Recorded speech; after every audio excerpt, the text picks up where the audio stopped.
Hey Kellyanne, could you tell me about the chemical face peels? Yeah, of course. So we have two different chemical peels. We have our no peel peel that's a little bit gentler. It's going to be more superficial. I'd say people who want to try the treatment, who would try that first. We also have our medium depth peel, which is a 20% TCA solution. Start with a double cleanse to completely degrease your skin. And then we'll use a nutrient toner to prepare it, get all of the oils, everything off it, ready to go. We'll use the solution for pretty much as many layers as your skin will tolerate. And then once it starts frosting, or if you just kind of can't take it anymore, then I'll give you a hydrating serum, I'll give you a nice moisturizer, some sunscreen, and then you should be good to go. And I'll call you in a couple days to follow up, see how you're doing. And so what should I do about aftercare? For about 7 to 10 days after your treatment, you want to avoid the sun as much as possible. If you have to go outside, definitely make sure you wear your sunscreen. You also want to try not to exfoliate because you're going to be peeling already. You also want to use very gentle products. We don't want to have a lot of retinols, acids, stuff like that. If you're unsure on what to use, or if you want to try a new routine, we do sell medical grade skincare that pairs great with this. It already has CBD and some really nice, nourishing anti-inflammatory ingredients in there. So actually this recovery kit is exactly what I would love to send you home with after a chemical peel. Could you tell me a little bit about dermaplaning? Yeah, of course. So dermaplaning is a really cool exfoliating treatment. You can get much more frequently than a chemical peel. It's about once a month. And it also removes all the vellus hair on the sides of your skin so you look all glowy and smooth. It's just awesome. I'd prep you in much the same way, and then we would do the actual treatment. It uses a individually wrapped surgical scalpel. They get discarded after each service. And then I would do this is a gommage mask, which we would do after. It's a acid blend that actually kind of gives you a mini peel. We would scrub it into your skin and it would loosen up all of the extra dead skin that was left over. We would do your finishing products and I'd send you home. So who would a dermaplaning be good for? Most often people use dermaplaning as a anti-aging treatment, to get rid of all the peach fuzz.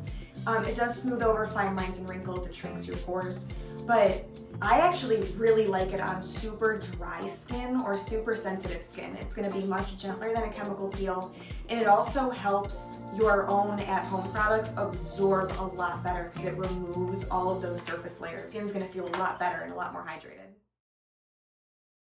Hi, I'm Kellyanne. I'm the esthetician here at Midwest Sleep and Wellness. And my patient here today, she came in, she's dealing with signs of aging. So she's got some thin feeling, sagging skin, and then also some fine lines and wrinkles around her face. So I recommended the Clear Lift. This is a non-ablative laser treatment. It just gives little pulses of light to boost the collagen under your skin.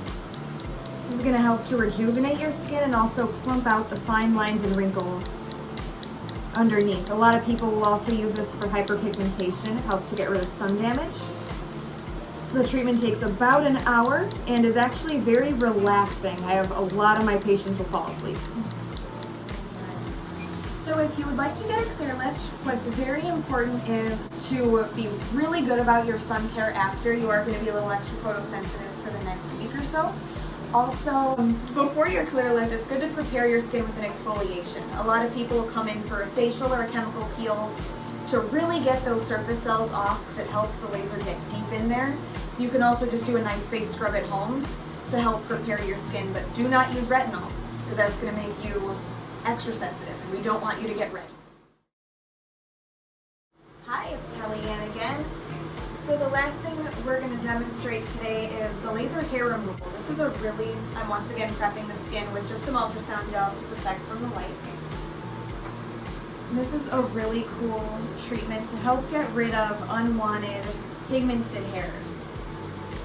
So something to keep in mind with laser hair removal is it's not going to target like the peach fuzz, the vellus hair on the sides of your face, or white hair. It needs some kind of pigment to latch onto. That's what the light is looking for. But then once we have that, we can do a couple treatments of this laser hair removal, and it will permanently stop these hairs from growing. because it's targeting the individual follicles and actually keeping them from wanting to grow back.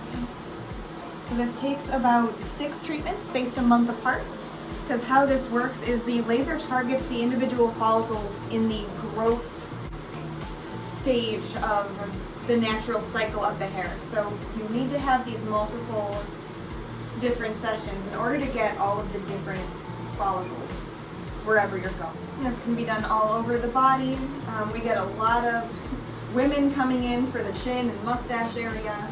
We do a lot of bikinis, a lot of underarms, things like that. All right, let's talk about facials, my favorite.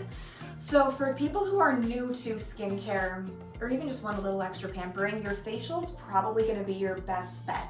This is good for every age, every gender. I'll customize it as we go to fit your individual skin, your goals, what you want to accomplish.